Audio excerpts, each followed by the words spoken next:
Hi, I'm Kim Victoria, and this slideshow is a demonstration of the choices I made to paint from this photograph, which I took from the Watchman Campground in Zion National Park. I take photos with paintings in mind. In this instance, I liked the dramatic sky of clouds full of movement and floating over the still, solid rocks up on the cliff. The strong contrasts really appeal to me too. And I was just feeling super happy to be going on this camping trip into Utah.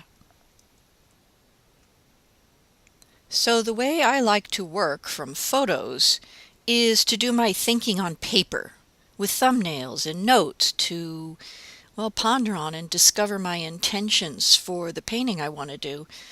And that way I don't get stuck in the photo. This preliminary process helps me tremendously.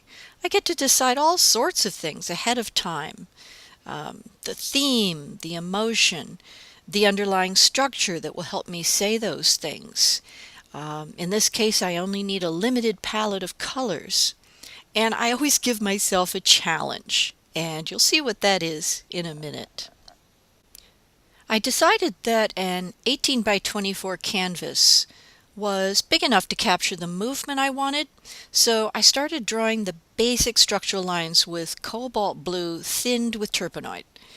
But it only took a minute to realize I had the rock formation way too high up.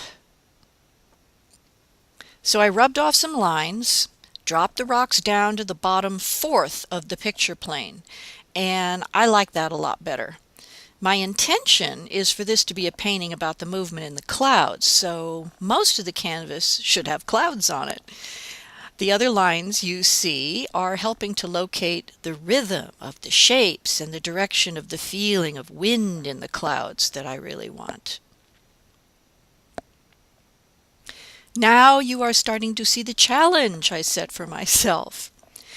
When Monet painted the Water Lily series, he was painting the movement of water.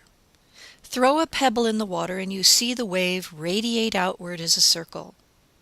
Clouds are water in the sky, moving in circles. On an angle, those circles appear as ovals. So I decided to paint the whole painting with ovals, as Monet may have done. I've never done a whole painting this way before, so I wanted to see if I could do it. So I took a deep breath and I went for it. Here's the photo again with that oval structure I've started to paint. Can you see the ovals in the photo? Can you see what I'm looking for? I always talk to myself while I'm working, but I was really talking to myself on this one. I had to find the courage to trust the process, stay the course, be patient, because I knew that the shapes would emerge. All I needed to do was find and paint ovals, lots and lots of ovals. And here you can see more ovals developing. And I have 4 brushes going all at the same time right now. One has white, one light Davies gray, one is a darker brush with Davies gray, and one cerulean blue. And I'm switching around as needed as the oval changes color. Meanwhile, I keep reminding myself to think like Monet. Remember, it's about movement. The painting is all about movement.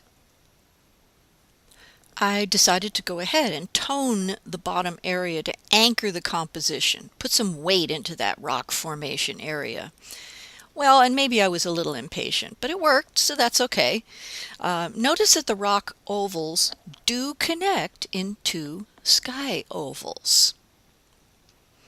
So as I said, I have 4 brushes going at once, white, blue, light gray, and dark gray, and I've really committed myself to seeing in the photograph and then painting ovals, all ovals. Some are really big and some are little small ones. Gradually, an appearance of volume is starting to build up, and we can see the mass of clouds gathering together with these overlapping ovals. It really is about trusting the process. Once the biggest ovals have been established, it becomes necessary to work in the smaller and smaller ovals. There's a there's a sort of a dance and interaction between the cloud formations and the blue of the sky. In this stage, I'm tending to the rock area most of all. Still thinking oval, still moving from rock to cloud and sky and back, and from rock to rock. I had decided at the beginning of the painting that the triangular rock on the left would create a focal point, but I wanted to be subtle. That way there's a place for your eye to rest, but you can still easily travel around the image. And at this point in the painting process, I spend more time standing at a distance, feeling my way around the painting visually, and asking questions rather than actually doing anything. I've added some touches here and there and make sure every area is connected in some way, really just focusing on that oval movement. I also don't want any of the underlying structural lines obvious.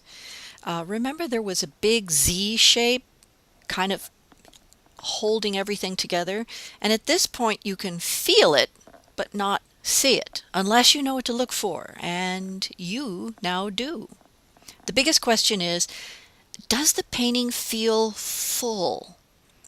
When I reach that point where I can't see any place to put another brushstroke, the painting is full and it's time to stop.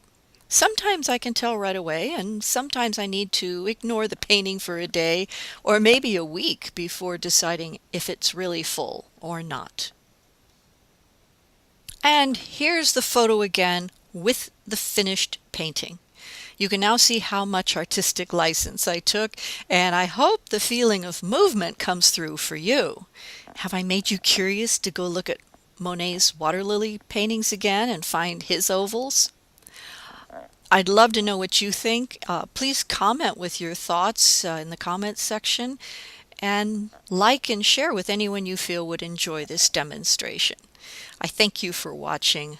I'm Kim Victoria, and I wish you happy creating. Bye for now.